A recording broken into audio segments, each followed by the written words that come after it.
Hello and welcome back to We Are Crafted in His Image. I apologize for all of the glare on my stuff today. I'm trying to do all my recording today and it is a very cloudy, rainy day outside, so I have a few extra lights on to help make sure you can see what I'm working on.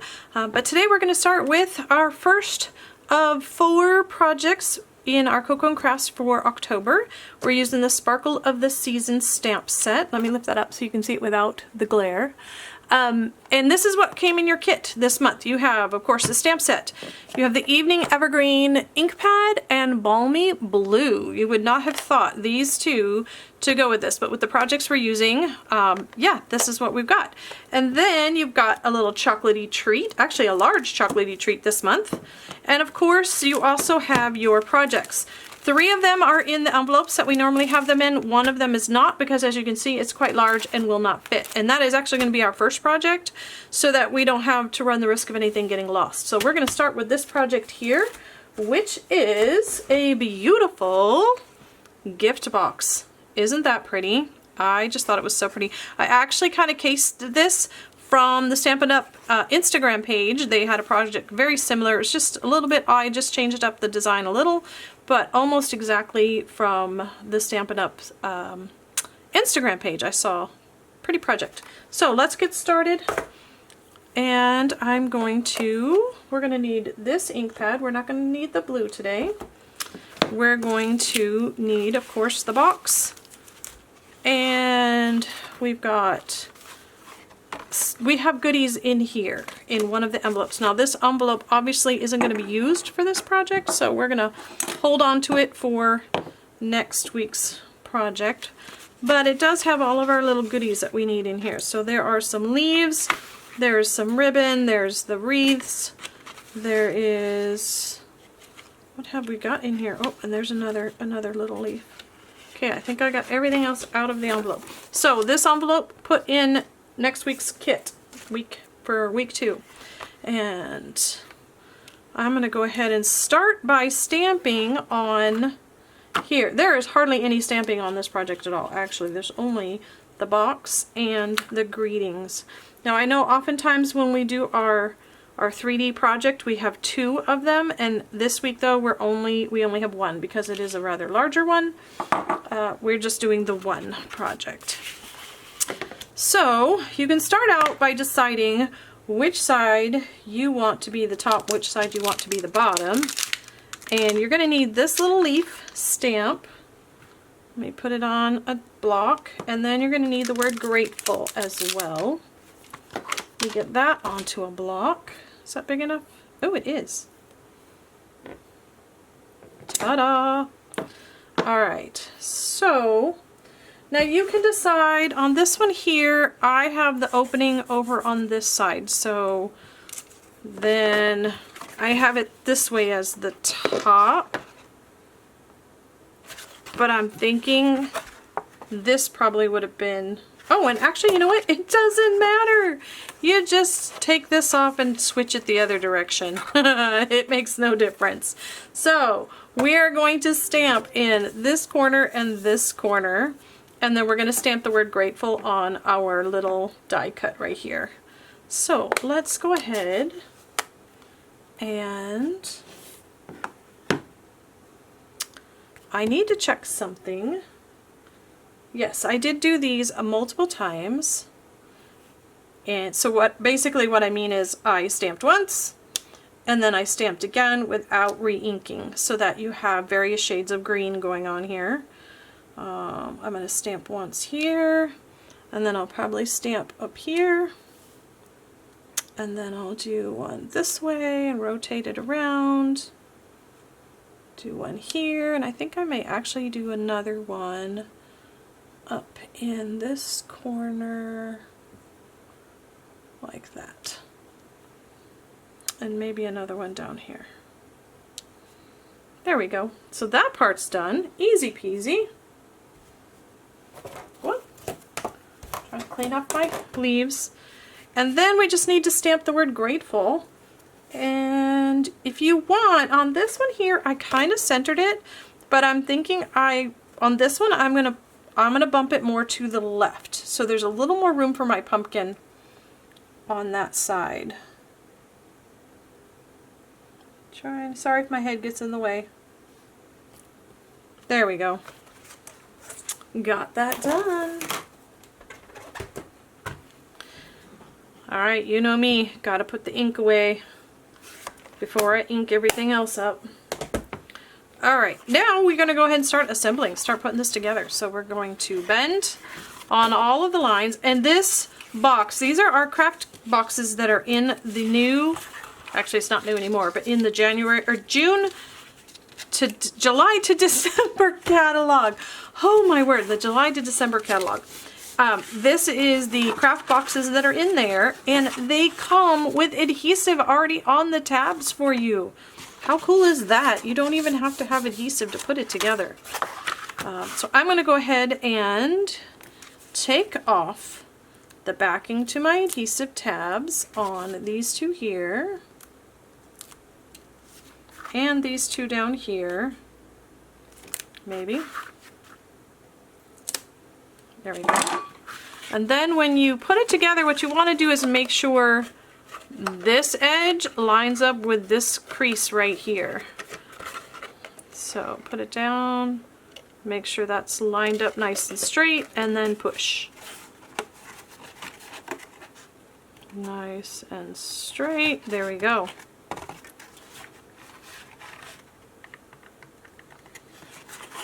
Okay, and last one for the base of our project. There we go. And then I'm going to go and bend that out that way. 1 and 2. And I just realized I'm putting all of the tabs on my plate instead of in my cup. Oh well, that's okay. They'll just be in the way for a bit. Alright, and then we want to go ahead and glue these ones down as well. Nice and straight.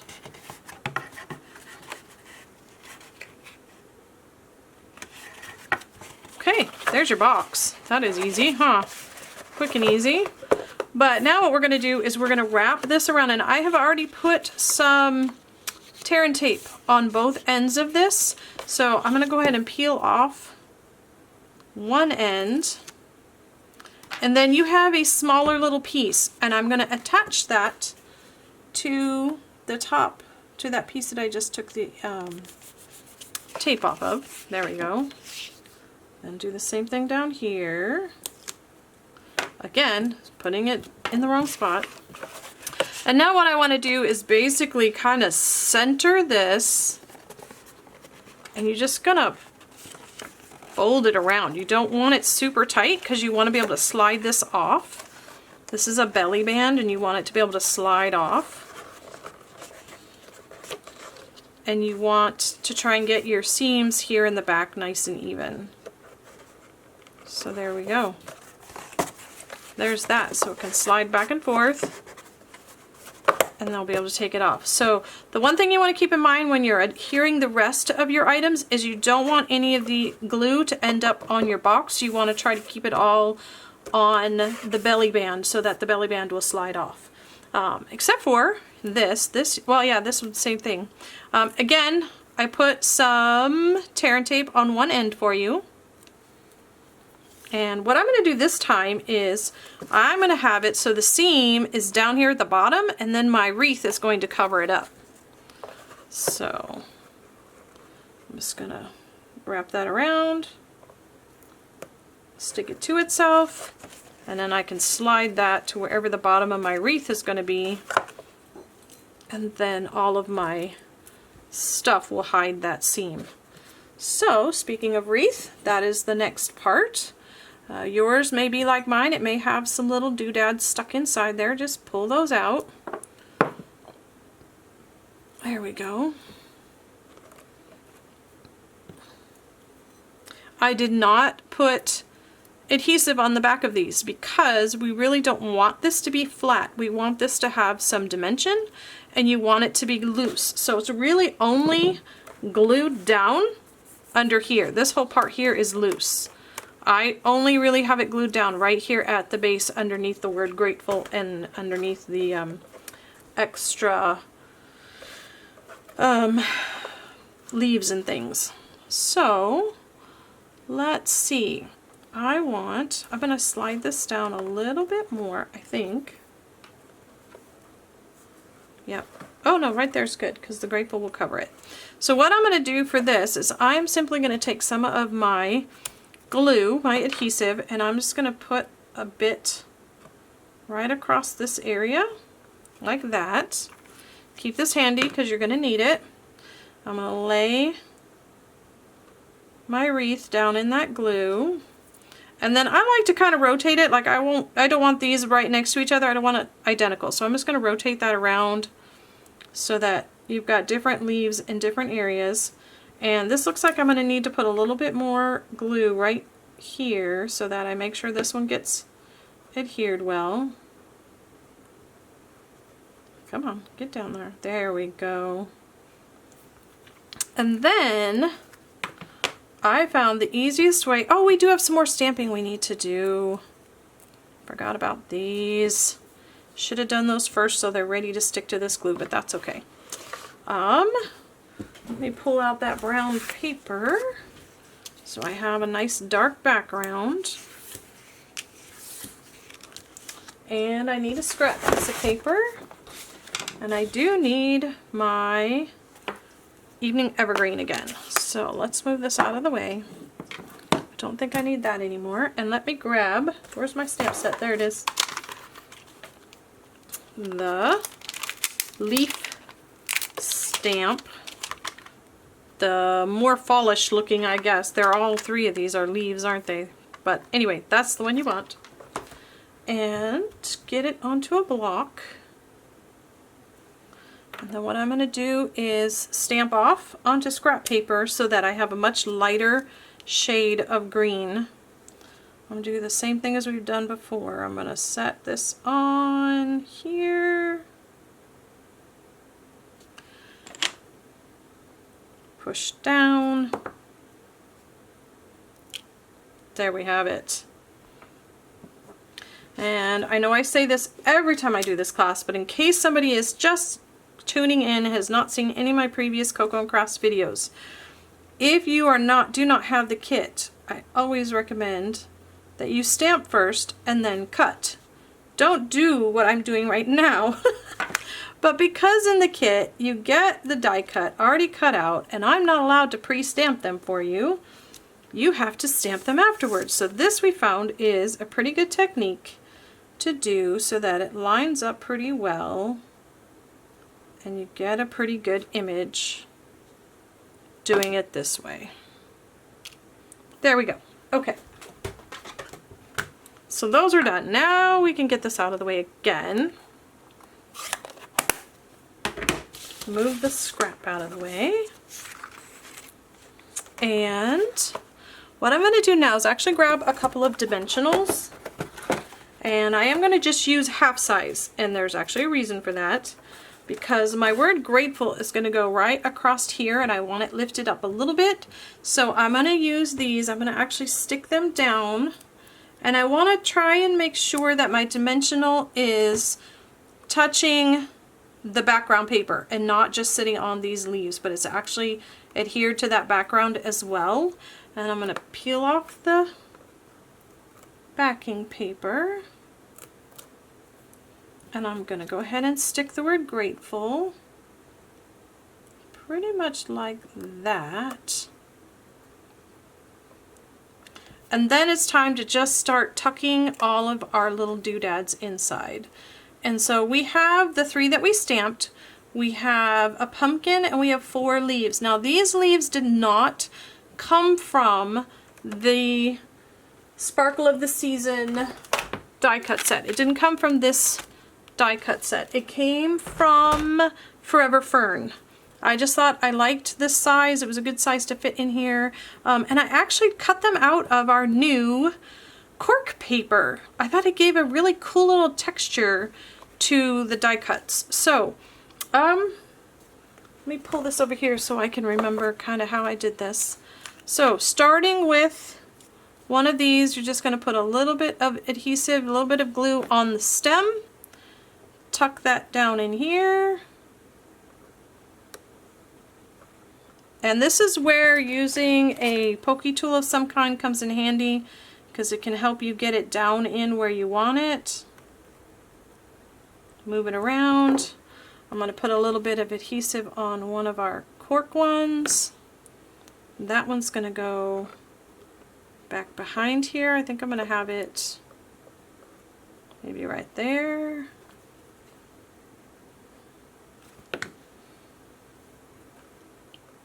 Tuck this. And by putting the Grateful up on the dimensionals just right here, I have room to tuck these underneath and get them where I want them. So, oh, come here. This one's gonna kind of go down under here.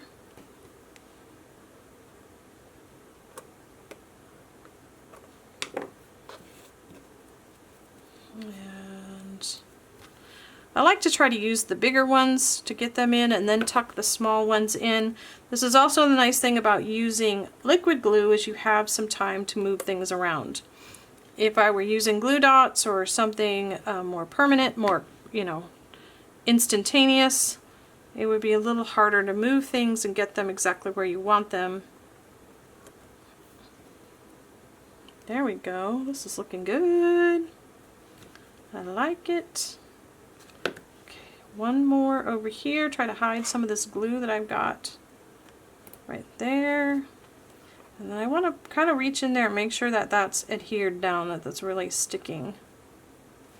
And then for the pumpkin, I'm actually just going to put a little bit of glue right on this corner and then set my pumpkin on it. Oh yeah, I like that. I've got a little more room for my pumpkin. What do you think? There we go, finished project, and our little treat will fit in there nicely. There's room for 3 of them in there, I think. Or there's room for this and some other little goodies. So there you go, our first project for our October Coco and Crafts. I hope you like it, I hope you enjoy it, and until next time, God's love and blessings to you. Bye!